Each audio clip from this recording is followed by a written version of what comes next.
Hey, everybody. Alex Aronson from Court Accountability Action. Thrilled to be here on the Midas Touch Legal AF channel. Don't forget to hit that like and subscribe button. I am thrilled to be bringing you today a fascinating conversation we recently hosted about the role that the Supreme Court could very well play in this year's election and the host of election litigation challenges that are already ongoing in the lower courts and that we expect could emerge, particularly in the event of a Harris victory that the right-wing legal movement would bring. This conversation has some incredible and incredibly smart folks involved. Our dear friend at Slate, Dahlia Lithwick, one of the very best Supreme Court reporters in the game, and the conservative legal movement icon, Judge Michael Luttig, formerly of the Fourth Circuit, who has really bravely stood up to call out what he has, very clearly seen as a turn away from the rule of law, away from, adherence to the Constitution by his former friends, folks like John Roberts, Sam Alito, these Republican justices who, as he describes in this clip, have so abandoned their commitment to the rule of law to very clearly issue rulings to help Donald Trump in this election year. Turning it over to Dahlia and Judge Luttig.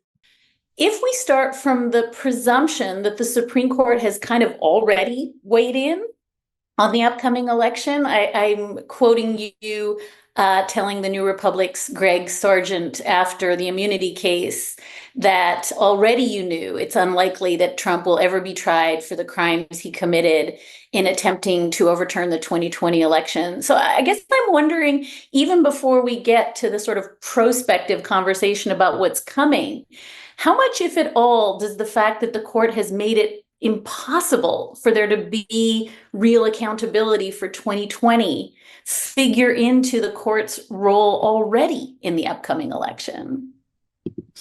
Dahlia, thank you for that question. And thank you, Norm and Dahlia, for the opportunity to be with you today. Both of you are, at this point, are dear friends, and it's really an honor for me to be on with the two of you. Yes, of course, Dahlia, the Supreme Court has already weighed in on this election.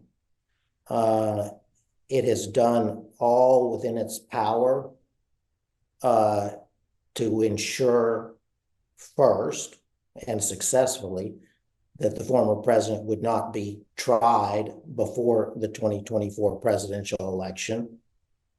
And then secondly, it has done all within its power to ensure that the former president will never be tried for the grave offenses that he committed against the United States on January 6th and thereafter, both of which ensure to the maximum extent possible that the Supreme Court could ensure that Donald Trump will be elected to the presidency on November 5th, 2024. That's a lot, and we can parse through each and every one of them.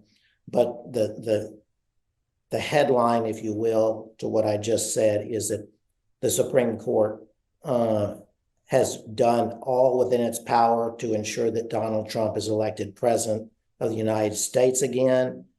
And that gives us every reason to think that it will do whatever is necessary between now and January 2025 to ensure that Donald Trump is the next president of the United States. Judge Luttig, I don't want to spend a lot of time on the three cases that the court has heard, because I think you've so kind of fulsomely critiqued them over the course of the summer. But I do want to give you a minute to reflect on all three of the Colorado ballot case, the Fisher case, and the immunity case that Norm discussed, only because I think you've described each of them as not just I think you described the Colorado case as a decision that disfigured the 14th Amendment. You described Fisher as, in your amicus brief as like through the looking glass, the law of Humpty Dumpty. And the immunity case, I think you actually, I saw you describe it as the Dred Scott of the Roberts Court, insofar as it put the president above the law. But I wonder if, without going too deep in the weeds of your critiques of that trio of cases, Judge, if you would just talk for a minute about sort of any through lines you see between, how the court set about doing what it did in all three of those cases. Dahlia, speaking first to the Colorado case and also the immunity case, Trump versus United States, I consider both of those decisions as a betrayal of the Constitution of the United States and of America at this particular juncture in American history. Turning first to the Colorado case, there's no question whatsoever under the plain terms of Section 3 of the 14th Amendment that Donald Trump became disqualified from the presidency on January 6, 2021, and is to this day disqualified from the presidency. What did the Supreme Court hold? It would be impossible to say what the Supreme Court held. What we can say, though, is that it refused to decide the issue. In effect, in the end, sending the case to the Congress of the United States to decide, in the first instance, literally every single one of the 4 or 5 fundamental constitutional issues that are raised under Section 3 of the 14th Amendment. The Supreme Court of the United States was established in the Constitution in order to decide cases exactly like the 14th Amendment case. And then in deciding that case, as you alluded, the Supreme Court disfigured, I don't think I used that word, but that's apt.